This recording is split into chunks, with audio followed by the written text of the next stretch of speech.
जय हिंद साथियों, welcome to my YouTube channel Bareilly maths point में आपका स्वागत है। तो जैसा कि हमारा पेपर कोड जो चल रहा है 12th class UP board unsolved paper set number 4, जिसका पेपर कोड है 324 FI। जो हमारा सेट नंबर 4 चल रहा है, यानी इससे पहले के मैंने भाई 324 FI ये पेपर कोड चल रहा है, सेट नंबर 4 है। यानी इससे पहले के सेट 1, सेट 2, सेट 3 के सभी खंड, सभी क्वेश्चन मैंने करा दिए हैं, जो कि आप मेरे चैनल में जाके, मेरी प्लेलिस्ट में जाके देख सकते हैं, है ना। तो बाकी अब जो चल रहा है सेट नंबर 4 में, मैंने प्रश्न नंबर 5वें प्रश्न के मैंने ला खंड तक करा दिए। अब उसमें जो अगला प्रश्न जो दिया है, नेक्स्ट जो दिया है भाई 5 नंबर का प्रश्न है कि चाप खंड है इसका, कि चाखंड आपको दिया गया है, क्या दिया गया वो हम बढ़ते हैं उसकी ओर। और उससे पहले जो मेरे चैनल पर नया हो, कृपया सब्सक्राइब करना ना भूलें, सब्सक्राइब जरूर कर दें, है ना, और चैनल को शेयर करें, मेरी वीडियो को शेयर करें। तो प्रश्न नंबर 5 का चाखंड दिया है, यदि y बराबर 3 cos log x plus 4 sin log x है तो दिखाइए कि क्या दिखाना आपको, सिद्ध करना भाई कि x square d2y upon dx square plus x dy upon dx plus y is equal to 0, ये आपको सिद्ध करना है भाई। जैसा कि आपको बताया गया कि y बराबर 3 cos log x plus b sin log x, है ना, है तो सिद्ध करना है आपको x square d2y upon dx square plus x dy upon dx plus y is equal to 0, ये लेके आना है ना। तो देखिए बहुत आसान है, हमें करना क्या है, डिफरेंशिएशन करना है। तो भाई सबसे पहले मैंने ले लिया सॉल्यूशन, यानी अब हमने क्वेश्चन को नोट कर लिया पहले, y 3 cos log x plus 4 sin log x, यानी इसका करना है मुझे अवकलन, यानी कि लिखेंगे differential with respect to x, यानी x के सापेक्ष दोनों पक्षों में अवकलन करने पर, differential with respect to x in both side.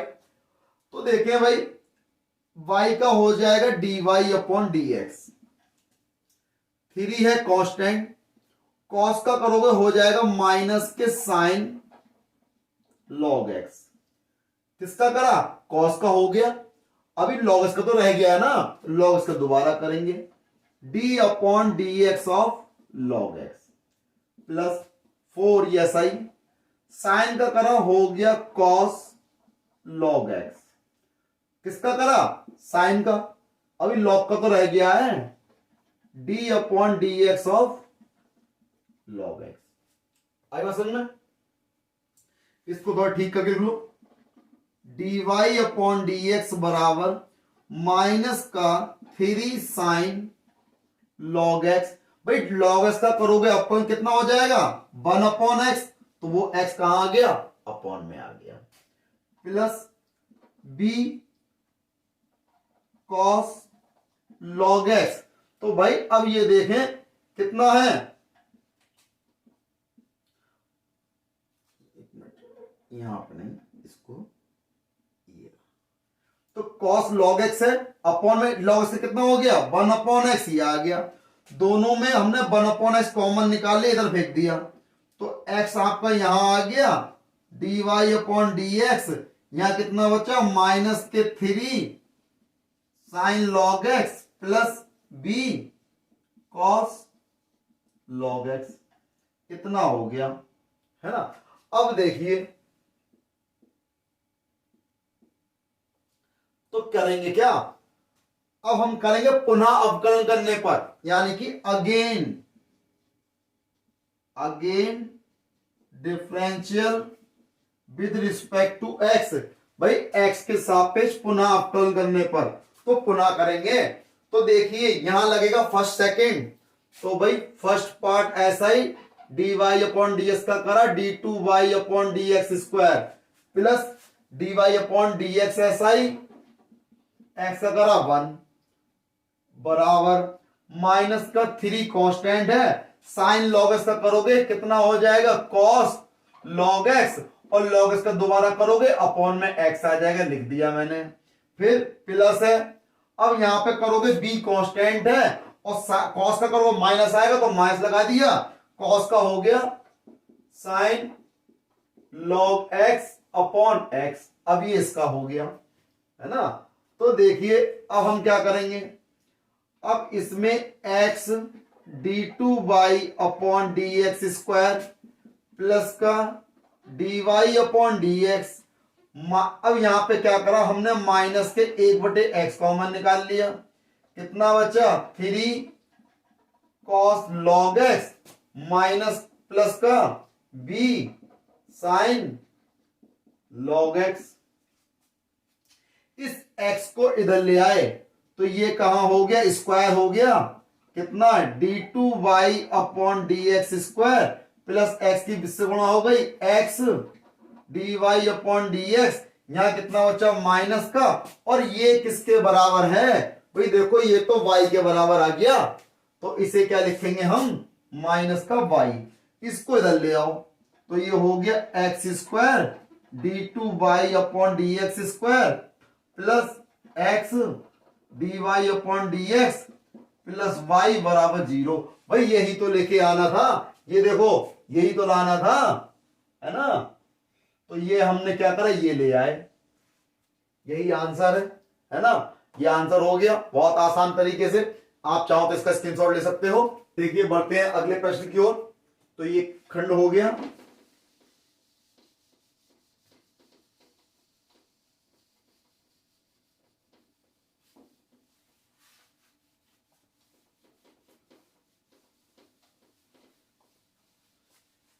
भाई जो लोग भी मेरे चैनल पर नए हैं मेरे चैनल को सब्सक्राइब जरूर करें और मेरी वीडियो को शेयर करें।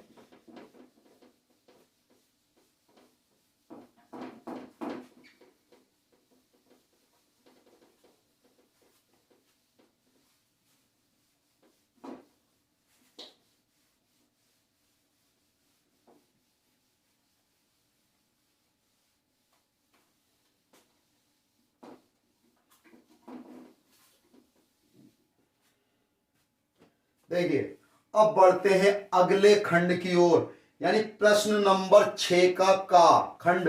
तो देखिए क्या कह रहा है, प्रश्न नंबर 6 का खंड का। भाई आपसे कहा परवल है वाई स्क्वायर बराबर 4x, तो परवल है वाई स्क्वायर बराबर 4ax और सरल रेखा y बराबर 2ax के बीच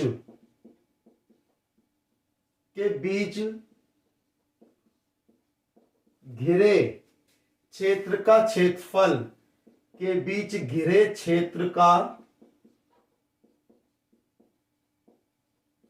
क्षेत्रफल निश्चित समाकलन की सहायता से, किसकी सहायता से, निश्चित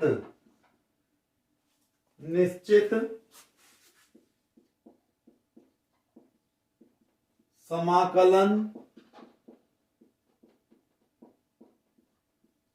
की सहायता से ज्ञात कीजिए,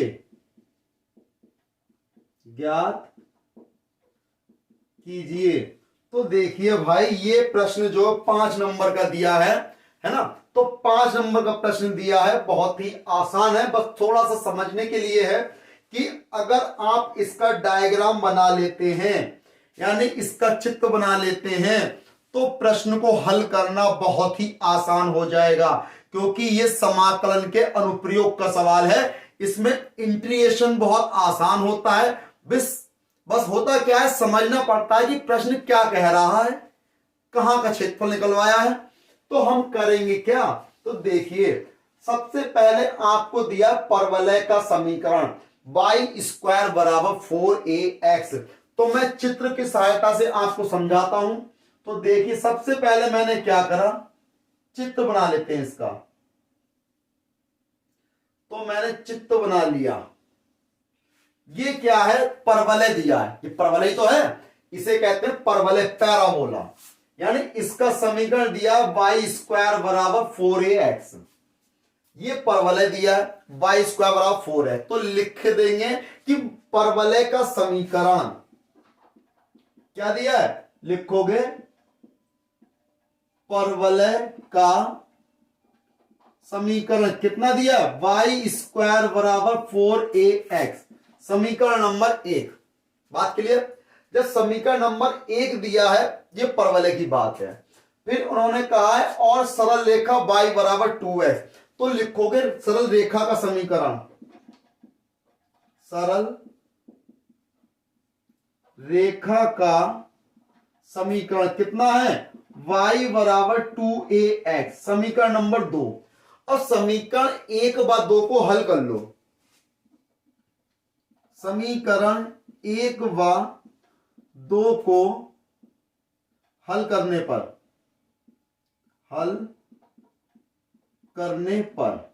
तो हल कर लो भाई, y का मान इधर लगा दो या इसका मान इधर लगा दो।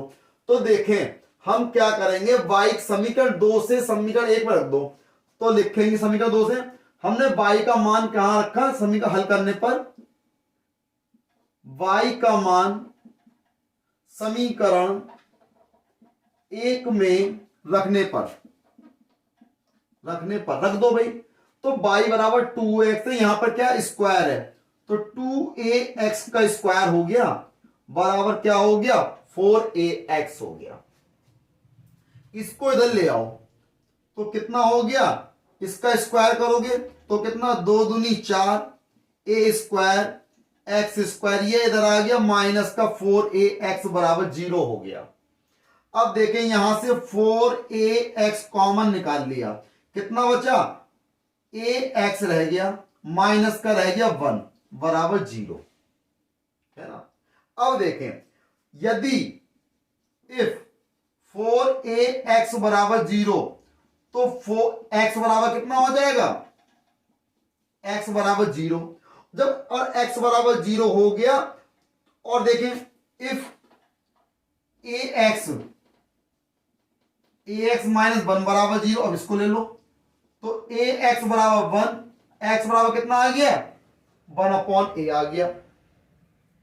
अब ये देखें, अब ये दोनों मान मैं कहां लगा देता हूं, समीकरण 2 में, x बराबर 0 समीकरण 2 में रखने पर, जब समीकरण 2 में रखोगे 2a इंटू 0, तो y बराबर भी 0 मिला, यानी एक बिंदु मिल गया 0,0।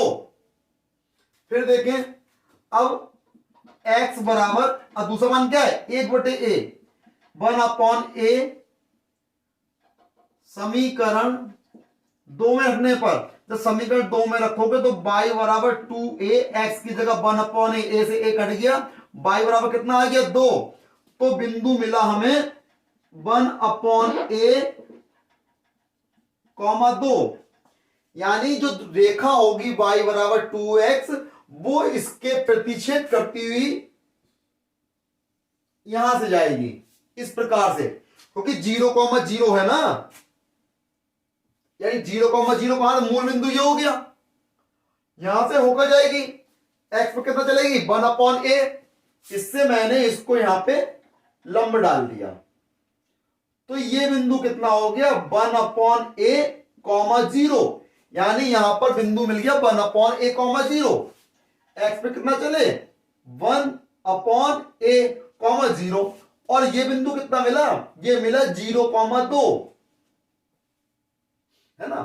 तो 0,2 मिला, इसको नाम दे दिया मैंने o, इसको नाम दे दिया मैंने m, ये आपका क्या हो गया p, ये आपका क्या हो गया a, तो भाई अब हमें क्या कहा है उसने, उसने कहा है कि परवलय और इस रेखा से घिरे, तो परवलय और रेखा से कहां घिर रहा है भाई, यही भाग तो घिर रहा है। तो हमें इसका क्षेत्रफल निकालना है। आई बात समझ में, किसका निकालना है, यानी हमने क्या करा कि परवलय से घिरे और इस रेखा से घिरे छेद का क्षेत्रफल निकालना है। तो कितना हो गया भाई, इसका समीकरण y बराबर, अब ये रेखा का समीकरण क्या था भाई, y बराबर 2ax था, ये परवलय का समीकरण y का 4x है ना। तो भाई हमें क्या करना है, छायांकित भाग का क्षेत्रफल निकालना है। अब कैसे निकालेंगे, तो सबसे पहले मैं क्या करता हूं, इस पूरे का क्षेत्रफल निकाल लेता हूं। ठीक, तो लिखोगे भाई हमें क्या करना है, तो देखें सबसे पहले लिखेंगे छायांकित भाग का क्षेत्रफल, छायांकित भाग का क्षेत्रफल कैसे होगा, छायांकित भाग का क्षेत्रफल यानी कि इस पूरे का क्षेत्रफल निकालो, उसमें से ये त्रिभुज का माइनस कर दो, है ना। तो लिखेंगे ओ एम पी ए ओ का क्षेत्रफल माइनस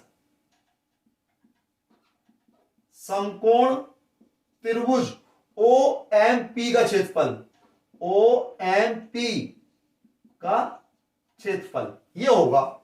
तो छायांकित भाग का क्षेत्रफल निकालने के लिए पूरे का क्षेत्रफल निकालो और त्रिभुज का माइनस कर दो, ये बच जाएगा, यही तो बनेगा। तो देखिए ओ एम पी ए ओ का क्षेत्रफल कैसे निकलेगा, इंटीग्रेशन भाई यहां एक्स अक्ष पे यहां से लेके यहां तक की लिमिट कितनी हो गई, 0 से लेके 1/a ही तो चले, 0 से 1/a। अब यहां पर क्या हो जाएगा, जब 0 से 1/a चले तो यहां पे क्या हो जाएगा भाई, y हो जाएगा, y dx और माइनस समकोण त्रिभुज, समकोण त्रिभुज का क्षेत्रफल क्या होता है 1/2 आधार गुणा ऊंचाई, आधार गुणा ऊंचाई। तो देखिए क्या हो गया, अब इसका तो इंटीग्रेशन करेंगे 0 से 1/a, y का मान निकालो भाई समीकरण 1 से, क्योंकि ये परवलय तो बन रहा है इससे, यहां से बनाओगे देखो जिस लाइन से टच होते हैं उसका क्षेत्रफल निकालना होता है, उसका निकालते इंटीग्रेशन, सॉरी। अब देखें इसका निकालना हमें यहां से यहां तक का, तो किस लाइन टच हो रहा है, ये परवलय वाली से लाइन टच हो रहा है, तो y का मान कहां से आएगा, परवलय से आएगा। तो कितना हो गया √4ax माइनस 1/2, भाई ये तो अलग में इंटीग्रेशन करना नहीं है, तो 1/2 आधार कितना है 1/a, ऊंचाई कितनी है ये 2, यही तो है 2, 2 से 2 कट गया, इंटीग्रेशन भाई 0 से 1/a तो ये रहा भाई, 4a तो कांस्टेंट है इसमें बाहर निकाल लो, 4 का रूट निकाला 2 आ गया, a √ ये आ गया, x को लिखोगे x की पावर 1/2 dx, है ना, तो ये आ गया।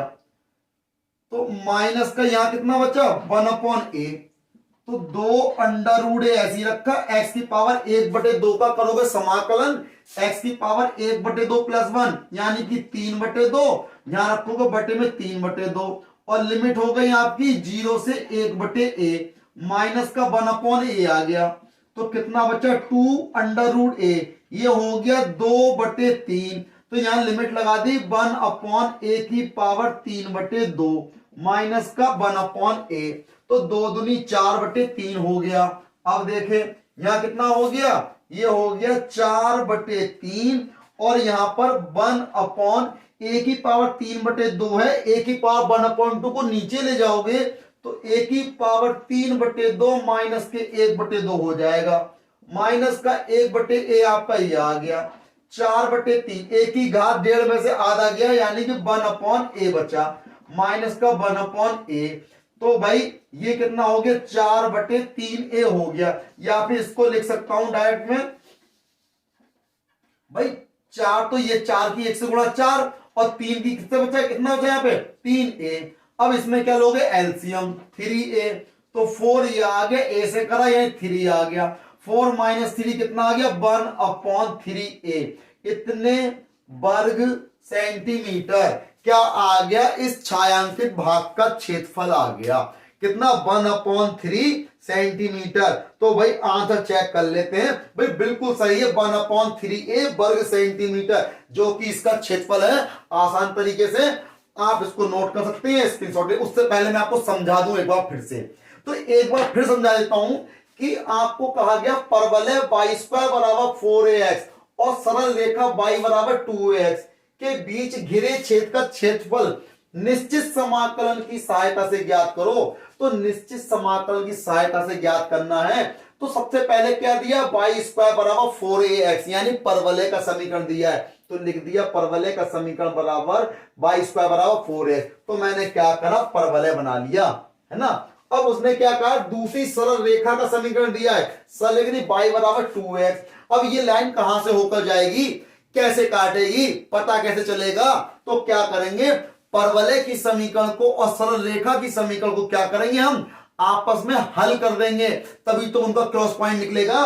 तो हमने समीकरण 1 व 2 को हल करने पर, हल कैसे करेंगे भाई, y का मान दिया हुआ उठा के इसमें लगा दिया, तो लगा दिया, तो 2ax का स्क्वायर हो गया बराबर 4x, इसको यहां लाए माइनस का हो गया, होल स्क्वायर खोले कॉमन निकाला, ये निकाल लिया, x बराबर 0, x बराबर ये 2 मान आए x के, तो जब x बराबर 0 समीकरण 2 में रखोगे तो y बराबर 0 मिला, यानी एक बिंदु मिल गया 0,0 जहां से ये रेखा होकर जाएगी। अब दूसरा बिंदु कैसे आएगा, x बराबर 1/a लगा दो समीकरण 2 में, तो कितना आ गया, y बराबर 2 आ गया, तो बिंदु कितना मिला 1/a, 2, तो दूसरा बिंदु मिला 1/a, 2 जो इस प्रकार से होकर जाएगा परवलय को काटता हुआ।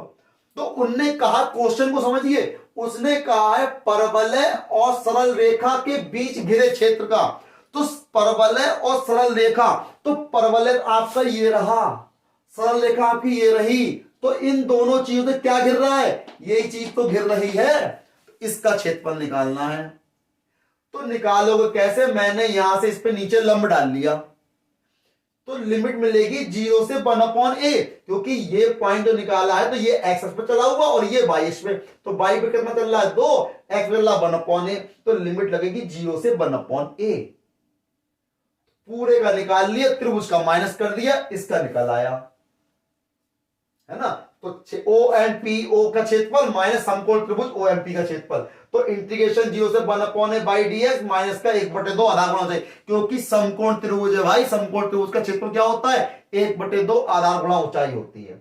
लगा दिया 1/a आ गया, इसका इंटीग्रेशन कर दिया, लिमिट लगा दी, आंसर आ गया। आप चाहो तो इसका स्क्रीनशॉट ले सकते हो। देखिए बढ़ते हैं अगले खंड की ओर। अगला खंड क्या कह रहा है कि छठे का खंड कंप्लीट हो गया, अब बढ़ते हैं अगले खंड की ओर, छठे के खा खंड की ओर। तो देखिए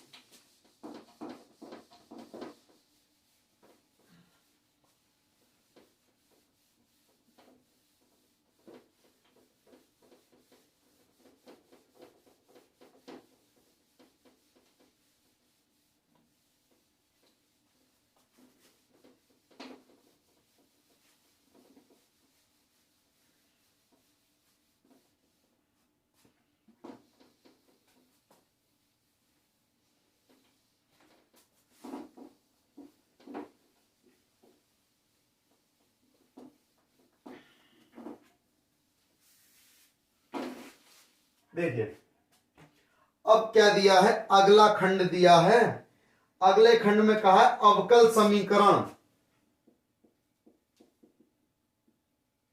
आपको दी है अवकल समीकरण। तो अवकल समीकरण में कहा है अवकल समीकरण tan इनवर्स y माइनस का x dy 1 plus y square dx का हल ज्ञात करो, का हल ज्ञात करो। इन्होंने कहा है भाई 5 नंबर में दिया है भाई, इन्होंने कहा है tan इनवर्स y माइनस का x dy और 1 plus y square dx upon dy ज्ञात करो, है ना, इसका हल ज्ञात करो। तो देखिए करते हैं।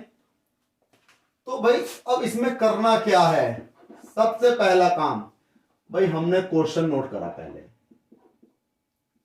है ना, dy 1 plus y square dx।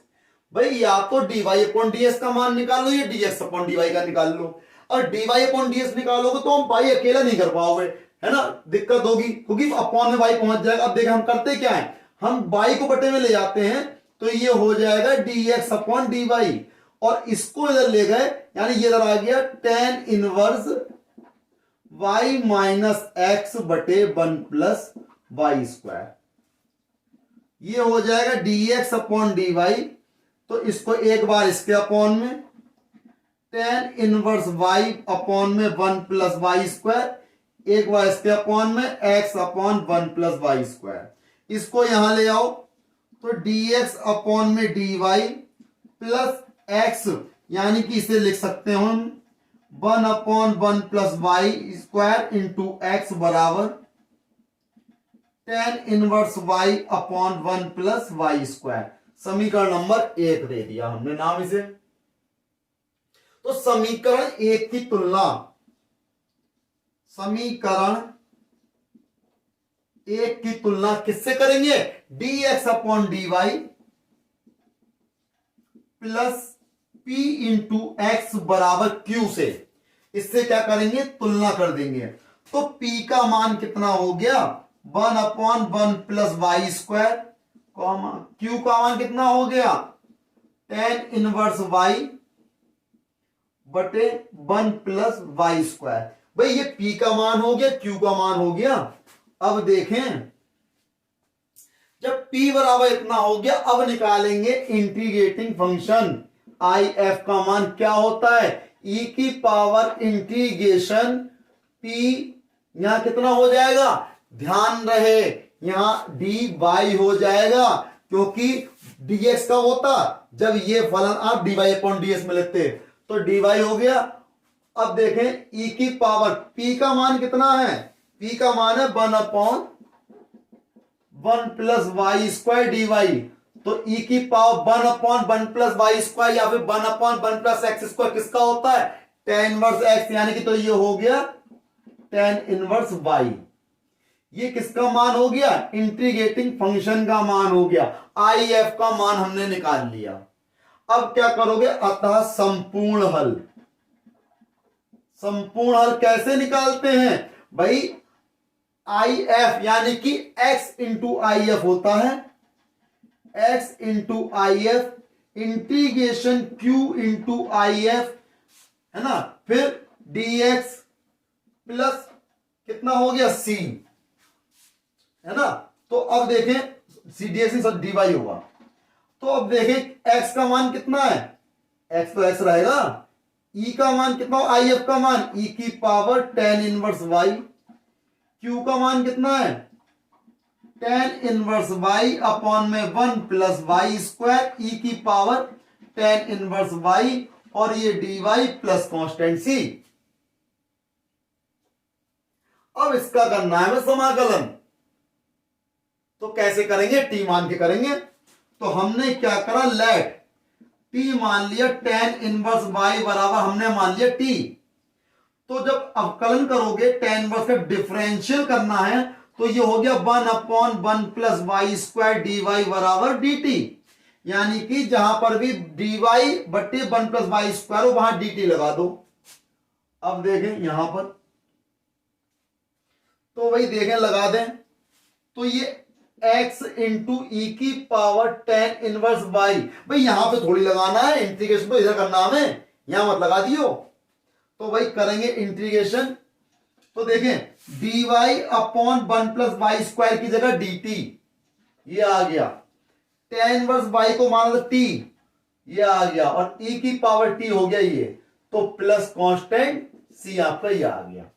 अब देखें x इंटू ई की पावर tan इनवर्स y बराबर इसमें लगा दोगे फर्स्ट और सेकंड पार्ट आइलेट के अकॉर्डिंग, है ना। तो फर्स्ट पार्ट SI यानी कि TSI रहेगा, सेकंड का इंटीग्रेशन e की power t into dt minus d upon dt of t, first का डिफरेंशिएशन, दूसरे का इंटीग्रेशन, फिर पूरे का इंटीग्रेशन और प्लस कांस्टेंट c। ठीक, यही तो होगा। तो देखें,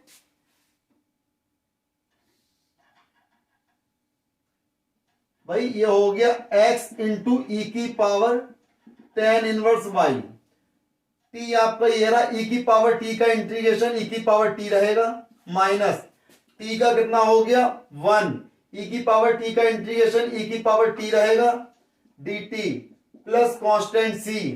तो x इंटू ई की power tan inverse y t e की पावर t, भाई 1 को लिखो मत लिखो, e की पावर t का इंटीग्रेशन e की power t plus constant c। तो x e की पावर tan इनवर्स y बराबर e की पावर t कॉमन निकाल लिया, t माइनस 1 प्लस c बचा। अब यहां पे कितना बचा, अब देखें भाई x e की power tan inverse y, t का मान लगा दो, tan इनवर्स y, यहां पर tan inverse y minus 1 plus c। तो जो tan इनवर्स y, इससे ये कैंसिल हो गया, या कैंसिल हो गया, नहीं करोगे कैंसिल कोई बात नहीं, हम क्या करेंगे भाई, मत करो कैंसिल, अच्छी बात है। तो हम क्या करेंगे, कैंसिल नहीं कर रहे हैं, तो इसको e की पावर tan इनवर्स y ऐसी रहने दिया, इस वाले e की पावर tan y को बटे में ले गए, तो इसके बटे में पहुंच जाएगा, लिख दो e की पावर tan इनवर्स y। तो भाई x बराबर क्या हो गया, एक बार इसके बटे में तो कट गया, तो कितना बचा tan इनवर्स y माइनस का 1, c के बटे में रखोगे ऊपर ले गए प्लस c, e की पावर tan इनवर्स y वो भी माइनस की, है ना, ध्यान रहे। तो ये क्या हो गया, और आंसर हो गया ये, यही तो आंसर हो लाना है। तो x बराबर क्या हो गया, अतः यह अभीष्ट हल है, अतः यह अभीष्ट हल है आपका समीकरण का, है ना। आंसर चेक कर लो एक बार। तो भाई दिया है 6 का e की पावर x इंटू, भाई बिल्कुल सही आंसर दिया है इन्होंने, यहीं पे दे दिया आंसर, यहां पर t का मान लगा के इधर लेके नहीं गए, हमने यहां पर निकाल दिया, कोई दिक्कत नहीं, आगे निकाल दिया, आंसर आपका पूरा सामने है। बिल्कुल इस प्रकार ये क्वेश्चन कंप्लीट हो गया।